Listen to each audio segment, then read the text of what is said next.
So here's the maiden run, first trail run on the Scout. So it is back. Pretty much jacked up the fork pressure to 120 psi. Running a 32 tooth chain ring in the front and a 16 in the back with a ZDO chain guide / chain tensioner. I put the recons back on to give it better rolling, but I still kept the insert in there. DHF with 200mm rolled in the front. This way I can still interchange back and forth between this one and the Big Al. So see how it rides. But so far I'm topping out at about 15 miles per hour on the ride here, and it actually felt easier to climb in the gear because it's just so much lighter in the back. I gotta weigh it when I get home and I'll tell you what the weight of the bike is currently. I weighed the bike later today and the bike now weighs 28.6 pounds. Before I converted to single speed, it used to weigh 31.8 pounds. And I lost most of the weight by swapping out the 160mm travel Lyric to the 140mm travel Pike. Got rid of the DHR in the back for a recon, left the bash guard out, took the 4-piston brakes out. So yeah, I guess, oh yeah, obviously there's no drivetrain anymore. Got rid of the SRAM GX, shifter, the railer, everything. So that knocked off a surprising amount of weight. New log roller drop type thing. Oh, I made it up this hill without even standing. Not bad.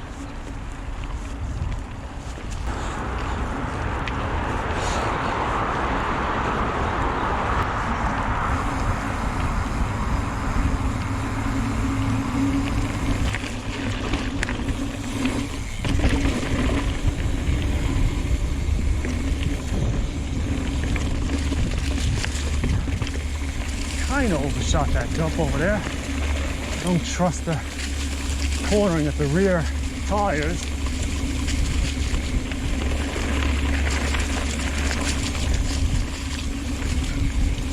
But man, it just rolls forever.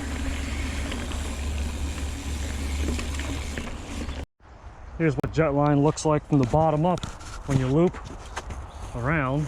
Back to the top over there. I'm gonna start from the middle again. Try to see if I can clear the second table, which is the one I'm staring at right now. Very first jump back on the Scout after not riding it for a few months. Different setup, different tires, different fork pressure. Let's see if the chain tensioner can hold up without the thing dropping. So just gonna roll these jumps, see how it feels. Oh wow. Ooh, almost dead sail it a little, but it rolls so easy. Here's the ground level from the second jump that I can never do. Height-wise, it's probably about 5 feet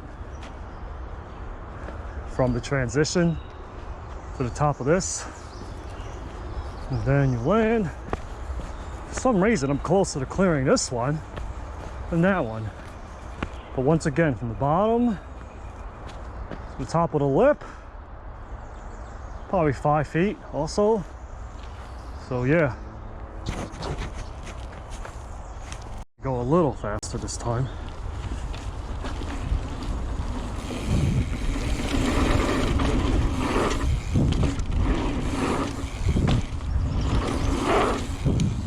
Almost cleared that one. First lap, full lap, dropping.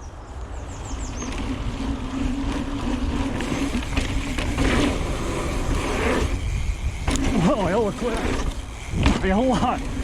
Wow.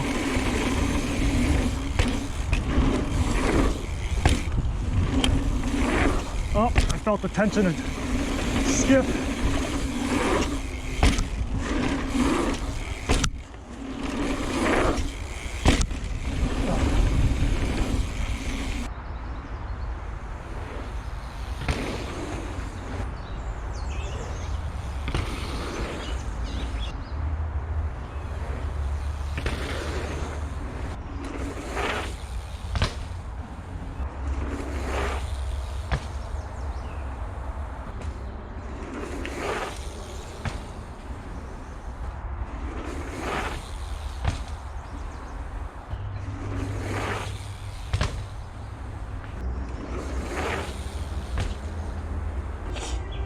driving by, dropping.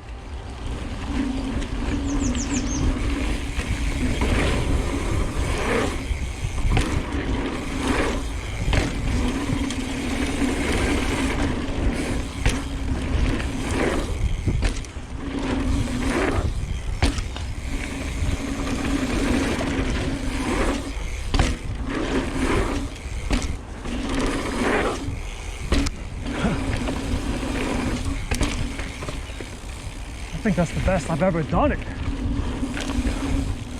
Every single one. Front wheel went to the end. Went to the landing. Went to pedal finish twice now. All right. PlayStation.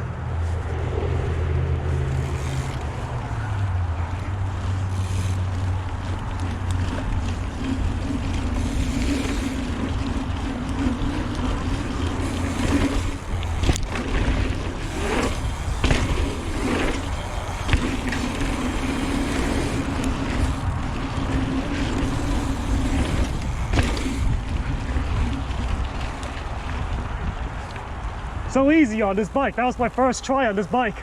That was totally beginner's luck, because after I talked shit about it and I tried doing it the next 2 times, I for some reason didn't sprint on the initial jump as much and I cased everything.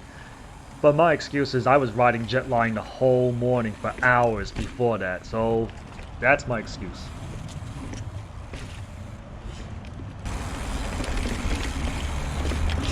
One of the longest climbs in Cunningham. Gotta start standing now.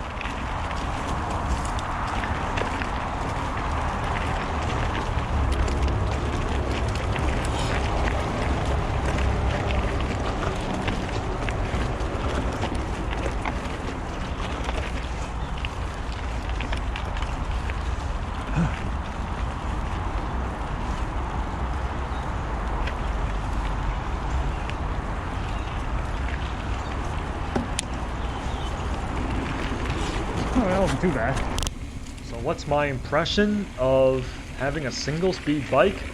You know, this bike is really good at my local trails because there isn't a lot of elevation and the bike does pedal like it's in a much easier gear, even though I have a 16 tooth in the back. So I initially built the single speed just for simplicity's sake, make the bike lighter, more chuckable. It seems to have achieved that. It's also to give myself a handicap for the newer riders that I've been riding with, just to kind of make it harder for myself so they can keep up easier. I don't know if it quite achieved that because I'm still pretty darn fast with this bike.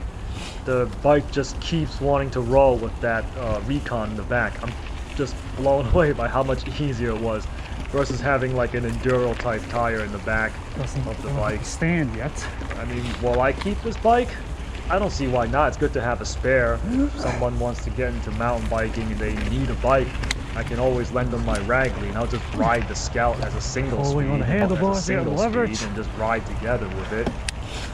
I will admit, my mid-lower back is very tired now of pulling and everything. So, definitely is a different kind of workout for sure.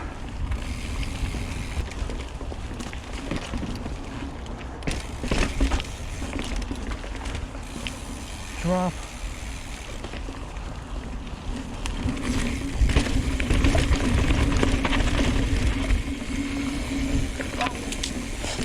This is another big climb. Let's see if I can do it.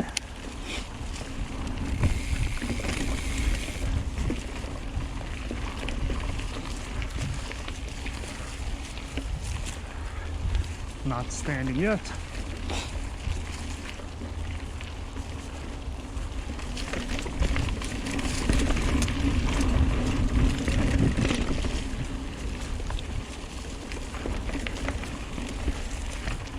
Okay, look like I can do this without standing.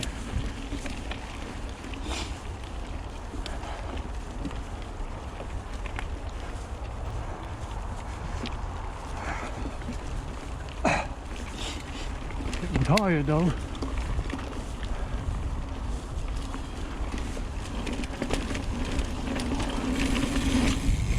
Oh my god, that hurt. If there's a difference in the Wrangler and the Scout, it's that drop. God, that hurt.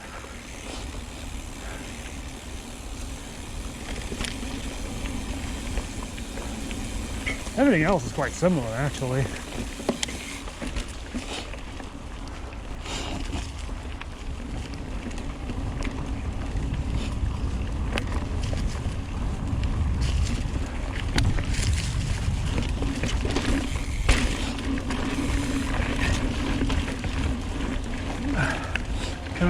Oh shit! My gear slipped. Damn it, I might need to add another chain tensioner. Keep slipping under hard sprinting power. But the riding experience is definitely interesting.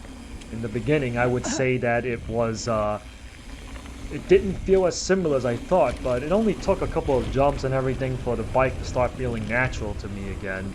So in the end, it wasn't as different as I thought as it would be from the Wrangler, so it's kind of like a redundant bike still, despite me turning it into a single speed. But that's my rant or my thoughts for now. Should anyone do this? I don't know. I feel I'm strong enough to ride a single speed. So far it proved I am strong enough to ride it. Should you do it? I don't know, but thanks for watching. Bye.